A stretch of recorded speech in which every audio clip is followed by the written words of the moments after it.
शिव शम्भो महादेव शम्भो महादेव शम्भो महादेव शम्भो महादेव शम्भो महादेव शम्भो शिव शिव शिव Shambho. En el episodio anterior dejamos a Swamiji en Hong Kong, en el sudeste asiático, asombrado de las condiciones de vida de la población china, que era mayoría en ese lugar. A pesar de que el Swami tenía como meta de su viaje desembarcar en el continente americano, el barco navegaba en sentido contrario según la posición relativa del subcontinente indio.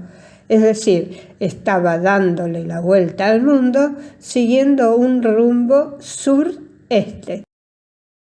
La explicación es que el barco en el que viajaba Swami Vivekananda, el SS Peninsular, era un barco de vapor para el transporte de pasajeros y también de correo. Partiendo de Londres, entregaba el correo en los puertos de Bombay, donde lo abordó Swamiji, Colombo, Hong Kong y Shanghái, y luego regresaba a Londres. La nave permanecería 3 días en Hong Kong, lo cual brindaba la posibilidad a los pasajeros de visitar Cantón, ciudad costera ubicada a unos 128 kilómetros de distancia en el sur de China. Su nombre chino en la actualidad es Guangzhou. El viaje lo hicieron en barco a través del río de las Perlas.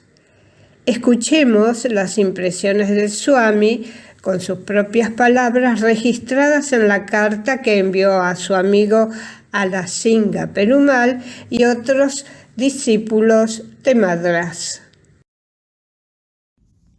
El río es lo suficientemente ancho como para permitir el paso de los barcos de vapor más grandes. Varios barcos de vapor chinos navegan entre Hong Kong y Cantón. Tomamos un pasaje en uno de ellos por la tarde y llegamos a Cantón temprano por la mañana. ¡Qué espectáculo de bullicio y vida! ¡Qué cantidad increíble de embarcaciones que casi cubren completamente las aguas! Y no se trata solamente de las que transportan mercancías, sino que hay cientos que son utilizadas como vivienda permanente. ¡Qué enorme cantidad! Algunas hermosas y grandes. En realidad son grandes casas de 2 o 3 pisos con galería a su alrededor. Hay calles de por medio y todo flotando. Alrededor de nosotros, a ambos lados del río, se extiende por millas y millas esta gran ciudad flotante. Una selva de seres humanos embistiendo, luchando, rugiendo. Después de desembarcar, Swamiji y algunos otros pasajeros fueron a Xiamen, el barrio europeo de Cantón. Fue necesario que los viajeros contrataran un guía para explorar la agitada ciudad. Swamiji dice en su carta: Las calles son muy estrechas, de modo que casi tocas las tiendas de ambos lados cuando pasas. A cada 10 pasos encuentras puestos de carne y hay tiendas que venden carne de perro y de gato. Por supuesto, solo las clases más pobres de los chinos y de gato. Por supuesto, solo las clases más pobres de los chinos comen perro o gato. Cantón fue toda una revelación para el Swami. Aprendió que las mujeres chinas de la casta elevada nunca eran vistas por nadie y que existía una estricta cenana, es decir, un sector de la casa en el cual vivían recluidas, tal como se las encontraba entre los hindúes del norte de la India. También se enteró de que aún entre las mujeres de las clases trabajadoras se practicaba el vendaje de los pies en la niñez, por cuya razón, explicaba Swamiji, tienen los pies más pequeños que los de nuestros niños más pequeños. Por supuesto, no se puede decir que caminan, solo tratan de mantener el equilibrio. Esta cruel práctica fue absolutamente prohibida en el año 1949. Swamiji vio varios templos en Cantón, pero el único que identificó con certeza fue el templo Hualin, o el templo de los 500 genios. Cuenta Swamiji. Fui a ver varios templos chinos. El más grande de Cantón está dedicado a la memoria del primer emperador budista, el emperador Shuliang, y los 500 primeros discípulos del budismo. La figura central es, por supuesto, Buddha. Debajo de él está sentado el emperador y a ambos lados están las estatuas de los discípulos, todas bellamente talladas en madera. El Swami se maravilló ante la belleza y perfección de esas imágenes talladas en madera. Halló muchos puntos de similitud entre los templos budistas y los de la India. Observó también sus diferencias y se deleitó ante la originalidad de todo lo que veía. Además, le llamó la atención el inconfundible parecido de los rostros de los 500 seguidores del señor Buda con los rostros de los bengalíes. En este punto cabe recordar que el budismo nace en la India aproximadamente en el siglo V a.C., pero curiosamente acaba desarrollándose fuera del subcontinente indio. Alrededor del siglo I, a través de la famosa Ruta de la Seda, el budismo penetra en territorio chino, llamando la atención de la corte imperial.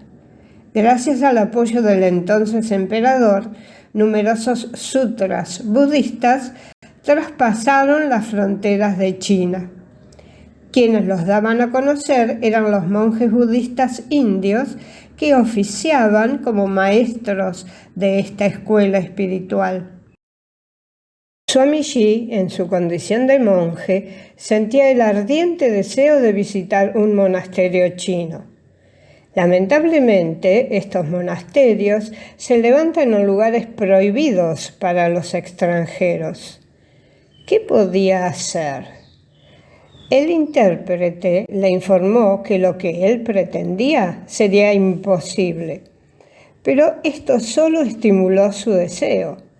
Él debía ver un monasterio chino. Entonces le dijo el intérprete: supongamos que se presente un extranjero. ¿Qué le pasaría? La respuesta no fue muy alentadora. Bueno, señor, con toda seguridad que sería maltratado. Swami pensó que los monjes no lo molestarían si supieran que él era un sadhu hindú.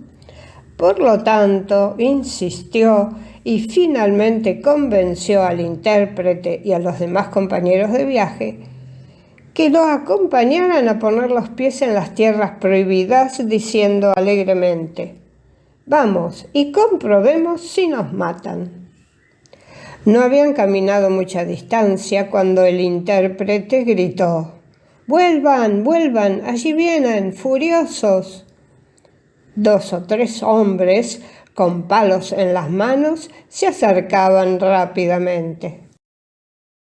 Atemorizados por su apariencia amenazante, todos, menos Swamiji y el intérprete, escaparon. Cuando el intérprete dio señales de querer huir, el Swami lo tomó del brazo y sonriendo le dijo: «Mi buen amigo no debe escapar sin antes explicarme cómo se dice en chino un sadhu hindú».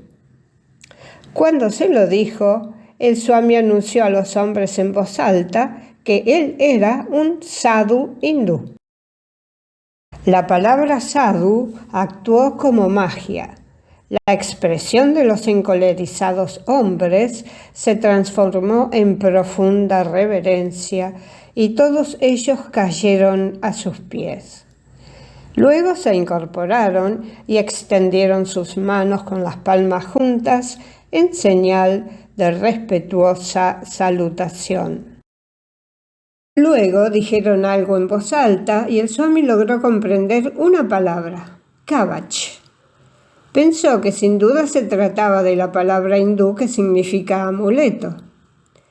Para mayor seguridad se lo preguntó al intérprete, quien se mantenía a prudente distancia, confundido ante el curso de los acontecimientos, pues jamás había presenciado nada igual.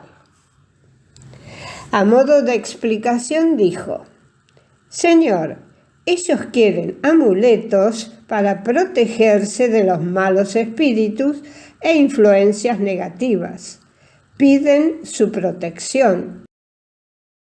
El Swami reflexionó un momento. Él no creía en los encantamientos.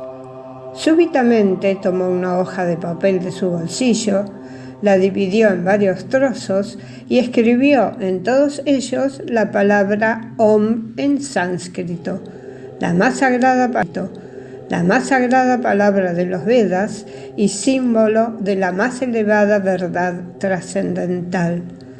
Repartió los pedacitos de papel y los hombres, tocando con ellos sus cabezas, lo condujeron finalmente al monasterio. En los lugares más solitarios del monasterio conservaban muchos manuscritos sánscritos en caracteres del antiguo bengalí, los que mostraron al Swami, quien cuando había visitado el templo dedicado al primer emperador budista, había observado el parecido inconfundible de los rostros de los 500 seguidores de Buda con los de los bengalíes. Estas evidencias, como también su anterior estudio del budismo chino, lo convenció de que Bengala y China, en algún tiempo remoto, habían estado en estrecha comunicación, que el pensamiento de la India había marcado la civilización china de manera notable. Tal vez en ese momento su mente se sumergió en profundos pensamientos acerca de la oportunidad que tendría de iniciar la difusión de la sabiduría espiritual de su país en el lejano Occidente.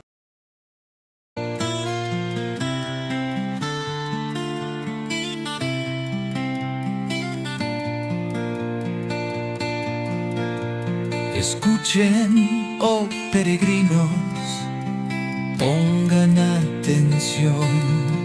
Está despertando la humanidad para llevar una vida divina, para marchar hacia la inmortalidad, con mensajes de luz, amor, servicio y armonía. Con Vivekananda, la luz del amanecer.